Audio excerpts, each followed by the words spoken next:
Hello everyone, welcome to अभिनंदन study point. अभिनंदन study point पर आपका स्वागत है। दोस्तों, जैसा कि आपको पता है, डेली शाम 4 बजे जीके और जीएस की क्लास होती है, जिसमें मैं आपको 25 महत्वपूर्ण प्रश्न करवाता हूं जो आपके सभी एग्जाम्स में बार बार पूछे गए हैं। दोस्तों, आप में 10 से 12 मिनट में ये वीडियो होती है, आप इसको लास्ट तक देखिए, आपको बहुत कुछ सीखने को जरूर मिलेगा। अगर आप दोस्तों इस चैनल पर नए हैं तो सब्सक्राइब कर लीजिए चैनल को और बेल आइकन को प्रेस करना ना भूलें आगे सभी न्यू अपडेट्स के लिए। तो आइए स्टार्ट करते हैं आज की क्लास को। तो पहला प्रश्न है आपका, मोरारजी देसाई ने किस वर्ष में निशान पाकिस्तान अवार्ड जीता था? आपका जो है राइट आंसर होगा 1990 में। 1990 में दोस्तों मोरारजी देसाई जी ने निशान पाकिस्तान अवार्ड जीता था। आप समझ गए होंगे। नेक्स्ट है आपका सेकेंड नंबर क्वेश्चन, लैमिटी आर्ट भारत का किस देश के बीच एक सैन्य अभ्यास है? जो ये सैन्य अभ्यास सेशल्स के साथ है। लैमिटी आर्ट जो है आपका भारत और सेशल्स के साथ एक सैन्य अभ्यास है। आप इसको ध्यान रखिएगा। दोस्तों, मैं आपको डेली 10 से 12 मिनट में 25 महत्वपूर्ण प्रश्न करवाता हूं जो आपके आने वाले एग्जाम्स के लिए काफ़ी महत्वपूर्ण है, और ये वो प्रश्न है जो आपके एग्जाम में बार बार पूछे गए हैं। दोस्तों, आप इसको डेली देखिए, आपके सभी एग्जाम्स के लिए काफ़ी हेल्पफुल होगा। नेक्स्ट है आपका, विटामिन ए का रासायनिक नाम क्या है? विटामिन ए का रासायनिक नाम है retinol. Option number C right answer होगा, जो कि विटामिन ए का रासायनिक नाम रेटिनॉल होता है। आप ध्यान रखिएगा। नेक्स्ट है आपका, निम्न में से कौन सा ऊर्जा के नवीकरणीय स्रोत का एक उदाहरण है? तो नवीकरणीय स्रोत का एक उदाहरण है ऊर्जा का। आपका राइट आंसर होगा ऑप्शन नंबर डी, ये सभी, जो कि ज्वारीय शक्ति तथा तरंग शक्ति, सौर ऊर्जा तथा बायोमास और हाइड्रोजन ऊर्जा, ये तीनों जो हैं ऊर्जा के नवीकरणीय स्रोत के एक उदाहरण हैं। आप समझ गए होंगे। नेक्स्ट है आपका, हाइड्रोजन आइसोटॉप ड्यूटेरियम में होते हैं, जो कि क्या होते हैं? एक प्रोटॉन और एक neutron. Option number C right answer होगा, जो कि एक प्रोटॉन और एक न्यूट्रॉन हाइड्रोजन आइसोटॉप ड्यूटेरियम में होते हैं। आप इसको ध्यान रखिएगा। नेक्स्ट है आपका, गैसों की कौन सी प्रकृति बहुत निम्न तापमान उत्पन्न करती है? दोस्तों, जो विस्तार है, option number A right answer होगा। विस्तार जो है दोस्तों गैसों की प्रकृति है जो कि निम्न तापमान उत्पन्न करती है। आप समझ गए होंगे। नेक्स्ट है दोस्तों, जितने भी 25 प्रश्न हैं आपके मिक्स्ड क्वेश्चन है, जिसमें आपको हिस्ट्री के, पॉलिटी के एंड साइंस के एंड सभी टॉपिक से आपको क्वेश्चन देखने को जरूर मिलेंगे, और आपका सभी टॉपिक कवर होगा और आपके एग्जाम्स के लिए काफ़ी हेल्पफुल भी होगा। नेक्स्ट है, कास्टिक पोटास का रासायनिक सूत्र क्या है? तो कास्टिक पोटास का रासायनिक सूत्र है KOH। Option number B right answer होगा, जो कि कास्टिक पोटास का रासायनिक सूत्र होता है KOH। आप समझ गए होंगे। नेक्स्ट है, भारत में सिलिमेनाइट का सबसे बड़ा उत्पादक राज्य कौन सा है? तो भारत में सिलिमेनाइट का सबसे बड़ा उत्पादक राज्य है उड़ीसा। ऑप्शन नंबर ए आपका राइट आंसर होगा, जो कि उड़ीसा में दोस्तों सिलिमेनाइट का सबसे ज़्यादा उत्पादन होता है। आप इसको ध्यान रखिएगा। नेक्स्ट है 9 नंबर क्वेश्चन, निम्नलिखित में से किस देश के पास दुनिया में सबसे अधिक तेल भंडार है? तो दुनिया में सबसे अधिक तेल भंडार जो है वेनेजुएला में है। Option number D right answer होगा, जो कि वेनेजुएला में दुनिया में सबसे अधिक तेल का भंडार है। आप समझ गए होंगे।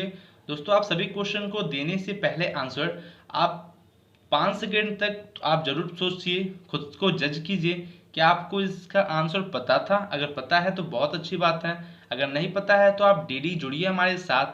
आपको और अच्छे टॉप लेवल के क्वेश्चंस करवाएंगे जो आपके आने वाले सभी एग्जाम्स के लिए महत्वपूर्ण होगा। नेक्स्ट है, दुनिया में हीरे का सबसे बड़ा उत्पादक देश कौन सा है? दुनिया में हीरे का सबसे बड़ा उत्पादक देश है रूस।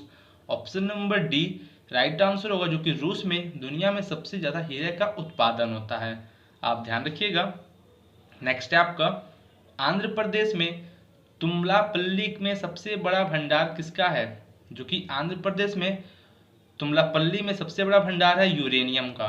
Option number B right answer होगा, आंध्र प्रदेश के तुमलापल्ली में यूरेनियम का सबसे बड़ा भंडार है। आप समझ गए होंगे। नेक्स्ट है, राज्य के खर्च पर हज यात्रा का आयोजन करने वाला भारतीय शासक कौन था? कौन था दोस्तों? Akbar. Option number C right answer होगा, जो कि अकबर दोस्तों राज्य के खर्च पर हज का यात्रा आयोजन करने वाला पहला भारतीय शासक था? अकबर। आप समझ गए होंगे। नेक्स्ट है आपका 13वीं शताब्दी में राजस्थान के माउंट आबू में प्रसिद्ध दिलवाड़ा मंदिर किसने बनवाया था? जो प्रसिद्ध दिलवाड़ा मंदिर है विमल शाह ने बनवाया था। Option number D right answer होगा, जो कि विमल शाह ने 13वीं शताब्दी में राजस्थान के माउंट आबू में प्रसिद्ध दिलवाड़ा मंदिर बनवाया था। आप समझ गए होंगे। दोस्तों मैं रिपीट इसलिए कर रहा हूँ कि आप दोबारा सुनेंगे तो आपको याद हो जाएगा, आप बहुत अच्छे से आप याद कर सकते हैं। अगर आप चाहें तो आप इसको नोटबुक में नोट भी कर सकते हैं। अगर आपको इसकी पीडीएफ चाहिए तो आप टेलीग्राम ग्रुप में आप ज्वाइन हो जाइए। आपको इसी वीडियो के डिस्क्रिप्शन में टेलीग्राम ग्रुप की लिंक मिल जाएगी, आप ज्वाइन हो जाइए। आपको सभी पीडीएफ वहाँ पे प्रोवाइड कर दी जाती है। नेक्स्ट है विक्रमशिला विश्वविद्यालय की स्थापना किसने की? दोस्तों सभी क्वेश्चंस महत्वपूर्ण हैं और इसका आंसर होगा Dharmpal. Option number C right answer है, जो कि धर्मपाल ने विक्रमशिला विश्वविद्यालय की स्थापना की थी। आप समझ गए होंगे। नेक्स्ट है आपका राजा राम मोहन राय किसके संस्थापक थे? तो राजा राम मोहन राय जी ब्रह्म समाज के संस्थापक थे। Option number B right answer होगा, जो कि राजा राम मोहन राय जी ब्रह्म समाज के संस्थापक थे। आप समझ गए होंगे। नेक्स्ट है निम्नलिखित में से कौन सा आंदोलन महात्मा गांधी के नेतृत्व में नहीं किया गया था? जो आपका बारडोली का सत्याग्रह था, जो आंदोलन था दोस्तों, ये महात्मा गांधी के नेतृत्व में नहीं किया गया था। आप समझ गए होंगे। लेकिन दोस्तों आपको ये भी जानना है कि महात्मा गांधी के नेतृत्व में कौन सा आंदोलन किया गया था। आपके एग्जाम में पूछे जाते हैं, जो कि सविनय अवज्ञा आंदोलन महात्मा गांधी जी के नेतृत्व में किया गया था, चंपारण आंदोलन महात्मा गांधी जी के नेतृत्व में किया गया था, और असहयोग आंदोलन महात्मा गांधी जी के नेतृत्व में किया गया था। आप समझ गए होंगे। दोस्तों आपको कमेंट बॉक्स में कमेंट करके ये बताना है कि चंपारण सत्याग्रह किस वर्ष में किया गया था। आपके लिए ये क्वेश्चन है, अगर आप जीके पढ़ते हैं आपको इसका आंसर कमेंट बॉक्स में जरूर देना है। नेक्स्ट है आपका 17 नंबर क्वेश्चन, पहला डाक टिकट कहाँ जारी किया गया था? तो पहला डाक टिकट जो है कराची में जारी किया गया था। Option number B right answer होगा, जो कि पहला डाक टिकट जो है कराची में जारी किया गया था।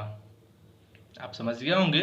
नेक्स्ट है गौतम बुद्ध ने किस वृक्ष के नीचे निर्वाण प्राप्त किया था? जो गौतम बुद्ध जी ने पीपल वृक्ष के नीचे जो है आपका निर्वाण प्राप्त किया था। आपको पता भी होगा, काफ़ी इजी क्वेश्चन है, बट लेकिन दोस्तों आपके जो है एग्जाम में पूछा गया है। नेक्स्ट है ब्रिटिश सरकार ने हंटर कमीशन की नियुक्ति निम्नलिखित में से किसकी जांच के लिए की थी? तो ब्रिटिश सरकार ने हंटर कमीशन की जो नियुक्ति जो है जलियांवाला बाग हत्याकांड की जांच के लिए किया था। दोस्तों मोस्ट इंपॉर्टेंट क्वेश्चन है, आप इसको ध्यान रखिएगा। आपको कमेंट बॉक्स में ये कमेंट करके बताना है जलियांवाला बाग हत्याकांड किस वर्ष में हुआ था। आप समझ गए होंगे। दोस्तों आप कमेंट बॉक्स में कमेंट करके जरूर दीजिएगा, ताकि ये पता चले कि कौन सीरियसली पढ़ाई कर रहा है। नेक्स्ट है हड्डियों और दांतों के गठन के लिए निम्नलिखित में से क्या आवश्यक है? तो आपका राइट आंसर होगा हड्डियों और दांतों के गठन के लिए कैल्शियम और फॉस्फोरस। ऑप्शन नंबर जो है डी आपका राइट आंसर होगा, जो कि हड्डियों और दांतों के गठन के लिए कैल्शियम और फॉस्फोरस की आवश्यकता होती है। आप समझ गए होंगे। नेक्स्ट है 21 नंबर, परमाणु रिएक्टर का आविष्कार किसने किया था? परमाणु रिएक्टर का आविष्कार जो है एनरिको फर्मी ने किया था। Option number A Enrico Fermi ने परमाणु रिएक्टर का आविष्कार किया था। आप समझ गए होंगे। नेक्स्ट क्वेश्चन है पृथ्वी सूर्य के चारों ओर घूमती है, इस सिद्धांत को प्रस्तुत करने वाला पहला व्यक्ति कौन था? जो पृथ्वी है सूर्य के चारों ओर घूमती है, ये सिद्धांत को प्रस्तुत किए थे Copernicus. Option number C right answer होगा, जो कि कॉपरनिकस ने पृथ्वी सूर्य के चारों ओर घूमती है इस सिद्धांत को प्रस्तुत किया था। आप समझ गए होंगे। नेक्स्ट है समतल दर्पण की वक्रता त्रिज्या क्या होती है? समतल दर्पण की वक्रता त्रिज्या अनंत होती है। Option number C right answer होगा, जो कि समतल दर्पण की वक्रता त्रिज्या अनंत होती है। आप ध्यान रखिएगा। नेक्स्ट है सिरका और बेकिंग सोडा मिलकर क्या बनाते हैं? जो कि सिरका और बेकिंग सोडा मिलकर कार्बन डाइऑक्साइड बनाते हैं, CO2 बनाते हैं। आप ध्यान रखिएगा, सिरका और बेकिंग सोडा मिलकर के कार्बन डाइऑक्साइड मिलाते हैं। ठीक है दोस्तों। नेक्स्ट है आपका 25 नंबर क्वेश्चन, निम्नलिखित में से क्या काष्ठ को एक नीला प्रदान करता है? जो काष्ठ को जो नीला रंग प्रदान करता है cobalt oxide. Option number A right answer होगा। दोस्तों ये थे आपके 25 महत्वपूर्ण प्रश्न, लेकिन मैंने आपके लिए एक एक्स्ट्रा प्रश्न लेकर के आया है जो कि है सभी कार्बनिक यौगिकों का मूल तत्व क्या है। तो आपका जो है राइट आंसर होगा कार्बन। कार्बन जो है दोस्तों सभी कार्बनिक यौगिकों का मूल तत्व होता है। आप समझ गए होंगे।